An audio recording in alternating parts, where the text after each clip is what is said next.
The reason these old defensive tricks still matter is simple. The men and women who developed them lived in a world where being prepared wasn't optional. It was survival. Before we dive in, make sure you subscribe to the channel so you never miss the deeper layers of history that most people gloss over. What you're about to hear isn't recycled trivia. These are the home defense traps civilians actually built during the Second World War, passed down quietly and still effective today when adapted responsibly. Many of these methods came from occupied territories where everyday people, not soldiers, had to outthink intruders with whatever they had. Understanding them doesn't just strengthen your grasp of WWII. It teaches practical security lessons that still hold up in modern homes, cabins, and off-grid retreats. The first trap is how civilians use simple elevation changes to break an intruder's momentum. In many Eastern European homes, residents carved shallow dips or raised thresholds right behind entry doors. The idea was subtle destabilization. A soldier kicking in a door expects level ground. One unexpected rise forces the foot to land awkwardly, shifting weight forward and dropping weapon barrels low. Homeowners could then gain seconds, an eternity in close quarters. Today, this principle works in the form of interior entry trip steps or raised platforms hidden behind door swings. Even a narrow 3-inch rise is enough to interrupt forward motion. If your property allows, you can apply this by installing a small raised brace behind a shed or back door entry, camouflaged with flooring. It doesn't injure, it buys reaction time.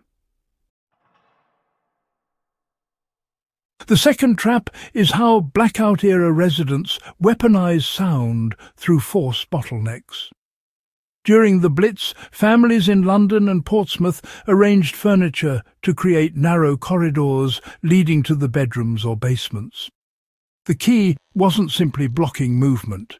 It was creating a choke point where any movement brushed against metal, wood or glass. These weren't noisemakers hung by strings. They were structural obstacles that forced physical contact. Today, that same principle applies when you create controlled pathways inside your home. A narrow hallway lined with tall shelving or stacked storage bins creates natural pressure points.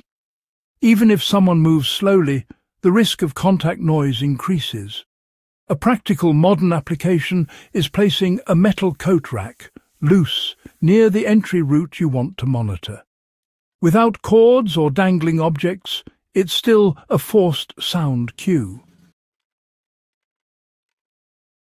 The third trap is the use of reflective decoys to manipulate intruder perception. In occupied France, households often placed polished metal sheets or salvaged mirror shards at ankle height in dark entryways. When a flashlight or weapon-mounted lamp swept across the room, the light hit the reflective patch and distorted depth perception. Soldiers often paused, thinking they saw a hole, movement, or a barrier. That moment of hesitation mattered. Today, this concept still works with modern reflective strips placed low on walls near entrances. You're not trying to blind someone. You're disorienting them just long enough to reposition yourself, retreat, or trigger other defensive measures. A strip of reflective tape behind a door or along a floorboard accomplishes the same psychological delay.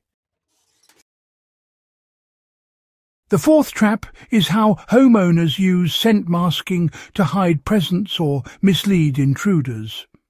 In rural Poland, families use strong-smelling lamp oils or burning resin to disguise how many people were inside the house or which rooms were occupied. Scent confusion prevented patrols from identifying bedrooms or high-value storage areas. This isn't a trap in the Hollywood sense, but it's a direct manipulation tactic. In modern application, strong-smelling cleaners or chemical-based wood treatments placed near entryways can obscure the scent of human presence or food, making it harder for intruders to gauge occupancy. It's a layer that works especially well in cabins or seasonal properties. The fifth trap is controlled visibility through partial barricades. Many Scandinavian homes built during wartime added waist-height hedges or wooden rails inside entry rooms. These allowed defenders to move silently behind cover, while intruders entering from the cold or darkness walked into full view. The trap here is exposure. The intruder is visible, the homeowner isn't. To apply this today, you can position bookshelves, large planters or half walls near the entry while keeping your pathways behind them open. It's a strategic arrangement, not a decoration choice. Anyone breaking in steps into light while you retain the shadows. The sixth trap is the redirection of floorboards for controlled creaking. In many Dutch homes, residents secretly loosened planks in hallways to produce sound only when stepped on from specific angles.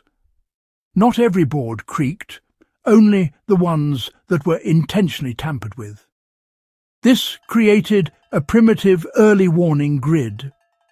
Intruders rarely realized which sounds were natural and which were engineered.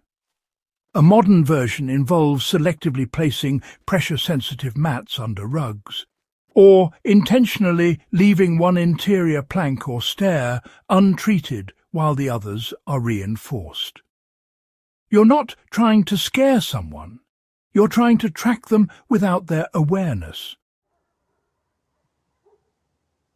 The seventh trap is strategic light deprivation. WWII homeowners in contested zones learned that if they removed certain bulbs and repositioned others, intruders entering from a lit exterior would be temporarily blinded when stepping into a dark interior. Their pupils wouldn't adjust quickly enough. Meanwhile, defenders who had been sitting in low light could move freely. Today, this can be recreated by keeping entry areas darker than the perimeter, using motion-activated lights outside while keeping interior lights minimal. If someone breaches the door, their night vision is compromised, and yours isn't. These 7 techniques survived the war not because they were dramatic, but because they worked. They required no electricity, no fancy materials, just a deep understanding of human behavior and environment manipulation. If you found value in uncovering the real defensive ingenuity civilians used in wartime, subscribe, share this guide, and help keep this knowledge alive for the next generation of historians and survival-minded viewers.